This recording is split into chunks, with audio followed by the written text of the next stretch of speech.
Hello, everybody. Today is very delicious Tsampa. 你说。Hello, everybody.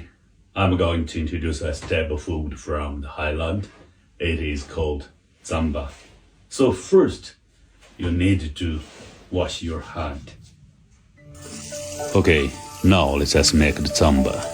First, you need to prepare tea, Tsampa, butter, yogurt, sugar, and a bowl. Pour the steaming hot tea into the bowl and then put some butter into it. If there is too much tea, just drink half of it.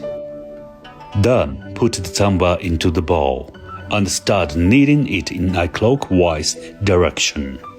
If you have a sweet tooth, add some sugar and keep kneading until it forms a ball. Then divide it into small pieces. When you eat Tsampa, it tastes amazing with yogurt. Tsampa is a special staple food on the plateau. It's natural, pollution-free, and full of nutrition. You really should give it a try. 回家吃饭，回家吃饭。无论碗里盛的是什么，都无比的香甜。